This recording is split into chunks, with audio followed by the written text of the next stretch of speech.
Salam planter Indonesia. Assalamualaikum warahmatullahi wabarakatuh. Menjawab pertanyaan dari sahabat The Brondel, Pak Pendi, ke tanaman yang kuning itu, ketika Pak Pendi sampaikan tanaman kelapa sawit yang menguning dikasih janjangan kosong kok menguning, tapi di sisi lain kok janjangan kosong ini ada beberapa yang kuning dikasih janjangan kosong malah menjadi hijau. Jadi pada prinsipnya seperti ini Mas penjelasannya. Ketika kita melakukan pemupukan janjangan kosong pada tanah-tanah mineral hasilnya adalah sangat baik sekali. Akan tetapi ada satu syarat dengan cara yang benar, Mas. Janjangan kosong sendiri memang mengandung unsur hara yang cukup besar. Dengan 1 ton janjangan kosong setara dengan 19,3 kg KCl, kemudian nitrogennya setara dengan urea 7 kg, kemudian magnesium setara dengan 4,4 kg glycerit, dan fosfatnya adalah setara dengan 2,8 kg rock fosfat. Angka yang cukup besar untuk tanaman kelapa sawit. Akan tetapi di sisi lain, ketika janjangan kosong diaplikasikan dengan cara yang salah, maka bisa menghantam tanaman kita. Salah satu hal yang salah yang saya tampilkan pada video di TikTok The Brondel ini, salah satunya adalah memang menguning ketika kita melakukan pemupukan dengan cara yang salah. Sebagai contoh, kalau ini adalah tanaman kelapa sawit, maka pemberian janjangan kosong pada tanaman belum menghasilkan tidak boleh terlalu rapat. Bahwa ketika kita menggunakan janjangan kosong terlalu rapat, apalagi dengan tumpukan yang tersusun rapat, maka bisa jadi bahwa janjangan kosong ini memiliki kemampuan menyerap air dengan jumlah cukup besar, Mas. Ketika menyerap air dalam jumlah cukup besar dan dipastikan bahwa ketika dia rapat seperti ini, maka janjangan kosong adalah menutupi seluruh perakaran dengan kandungan air yang cukup tinggi itu. Ketika dia mengandung cukup air cukup tinggi, apalagi dia cukup tebal, maka perakaran yang bawah tidak akan mampu melakukan pernafasan akar atau respirasi. Justru malah menguning. Akan tetapi penggunaan janjangan kosong yang sesuai, maka dia akan memberikan celah di mana bahwa dia masih akar kita masih melakukan respirasi atau pernafasan akarnya. Ketika dia tidak bisa bernafas, nitrogen akan jelas. Wassalamualaikum, jumlahnya tidak akan bisa terserap. Sehingga warnanya menjadi kuning. Tapi kalau dikasih, misalnya ini tanaman kelapa sawit, dikasih dia adalah jarak sekitar 30-50 cm, hasilnya adalah akan sangat baik sekali. Itu. Nah, tapi dia kecil Pak Pendi, akarnya bagaimana? Tetap akan baik sekali karena kesempatan untuk melakukan respirasi akar tetap terjadi. Tapi dibandingkan dia terlalu rapat. Beberapa kasus bahkan pada tanaman yang sudah gede sekalipun atau tua sekalipun akan sangat mungkin terjadi penguningan daun akibat penggunaan janjangan kosong. Ingat bahwa janjangan kosong adalah merupakan sebuah pupuk organik dengan nisbah penggunaan yang terbanyak. Artinya bahwa rekomendasi dari penggunaan janjangan kosong per satu pohon saja bisa menggunakan bisa sampai 200 bahkan sampai 400 kg janjangan kosong per pokok per tahunnya. Dengan adanya unsur hara yang cukup besar pada janjangan kosong, maka ini banyak digunakan oleh masyarakat. Tapi ingat, penggunaannya harus benar. Ada beberapa kasus di dalam penggunaan janjangan kosong. Penggunaannya adalah tidak boleh terlalu tebal. Kenapa dia tebal? Kalau dia terdekomposisi atau terurai dengan kondisi yang terlalu tebal, maka bahan organik yang terlalu tebal ini adalah tempat ternyaman bagi kumbang tanduk. Akan sangat nyaman sekali bagi kumbang tanduk. Ketika dia nyaman kumbang tanduknya, dia akan bertelur, akan menetas dan menjadi larva kumbang tanduk alias gendon itu sendiri. Kemudian di sisi lain lagi janjangan kosong. Banyak orang bertanya, apa sih bedanya abu janjangan kosong dengan janjangan kosong? Abu janjangan kosong berbeda dengan janjangan kosong. Abu janjangan kosong kadar tertingginya adalah kalium, yang kadar K2O-nya adalah 25-30%. Akan tetapi dia tidak memiliki nisbah untuk memperbaiki perakaran dengan cukup signifikan. Ketika kita melakukan pemupukan di daerah gambut menggunakan abu janjangan kosong sangat recommended. Abu janjangan kosong pH-nya 12.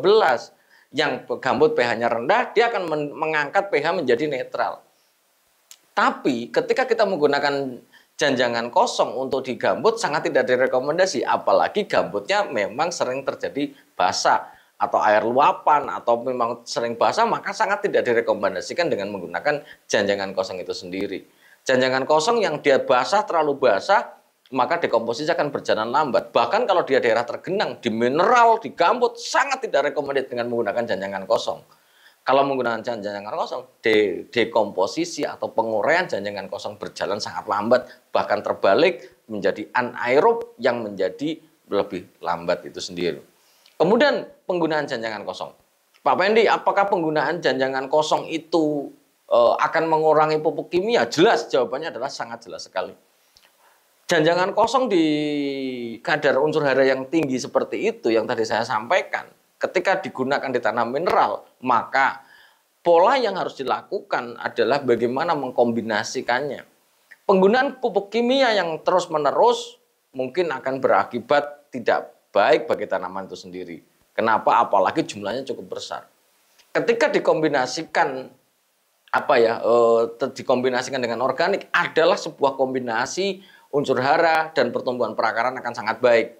Penggunaan janjangan kosong, sahabat berondol, pada tanah mineral akan memperbaiki struktur akar itu sendiri. Ketika struktur akar berkembang menjadi lebih baik, maka perakaran akan berkembang lebih baik. Berkembang akan sangat baik. Ketika dia sangat baik, perakarannya, penyerapan akan sangat baik. Ditambah pupuk kimia, bam, jos banget. Intinya adalah yang ingin saya sampaikan pada malam hari yang berbahagia ini, janjangan kosong adalah sebuah pupuk organik yang sangat direkomendasikan untuk tanaman-tanaman di lahan kelapa sawit yang memang lahannya memiliki faktor keterbatasan. Baik keterbatasan memang kadar pasirnya tinggi atau tanah liatnya adalah tanah liat berat. Tapi tidak direkomendasikan janjangan kosong untuk tanaman yang untuk lahan yang basah atau sering ada luapan sehingga terjadinya dekomposisi yang lambat akibat janjangan kosong terlalu basah. Nah, saya tambah lagi bahwa bicara tentang abu janjangan kosong ini sahabat berondol. Abu janjangan kosong banyak orang digunakan, sekali lagi penggunaan abu janjangan kosong akan merangsang penyerapan unsur hara akan menjadi lebih baik karena dia akan menaikkan pH. Akan tetapi pada daerah-daerah yang dia pH-nya basah, sudah 8, jangan menggunakan abu janjangan kosong. pH 8 ditambah dengan abu janjangan kosong 3-5 kilo, maka penaikan pH-nya akan signifikan. Ingat bahwa di dalam penyerapan unsur hara itu sendiri, bahwa ketika kita menggunakan penyerapan unsur hara yang terbaik itu adalah berada pada pH yang netral. Kalau seandainya pH-nya terlalu tinggi atau terlalu rendah, resiko terbesarnya apa? Resiko terbesarnya adalah unsur hara tidak berada dalam kondisi yang siap diserap tanaman. Sehingga penggunanya harus benar-benar melihat kondisional. Kalau asam gas, abu janjangan kosong. Jadi jauh kan pembahasannya. Nah, inti yang ingin saya sampaikan tadi adalah bahwa penggunaan janjangan kosong jangan terlalu dekat. Janjangan kosong akan membawa pengaruh yang sangat baik terhadap tanaman kita jika digunakan dengan cara yang tepat.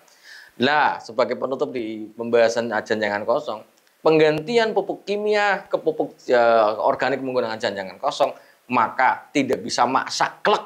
Saklek artinya di tahun 2023 kita pakai misalnya ini 2024 pakai kimia terus. Pak Pendi, saya 2025 mau pakai janjangan kosong.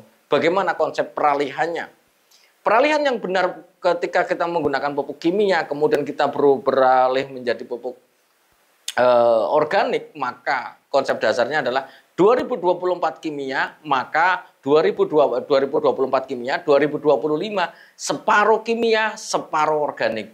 Tidak bisa. Kenapa? Karena kita takutkan dari mulai Januari, Februari, Maret, April, janjangan kosong ini akan mengalami dekomposisi cukup panjang waktunya. Yaitu adalah di angka 8 bulanan, 7-8 bulan. Ingat bahwa nitrogen akan terserap oleh tanaman mulai 200-an hari setelah pemberiannya. Kalium akan rilis 25 hari. Waktu yang jeda yang cukup panjang ini jika dilaksanakan kita serahkan kepada dekomposisi yang berjalan, bisa jadi tanaman kita tekor. Unsur hara nitrogen yang yang sudah habis diserap tidak tersedia dalam waktu yang cepat.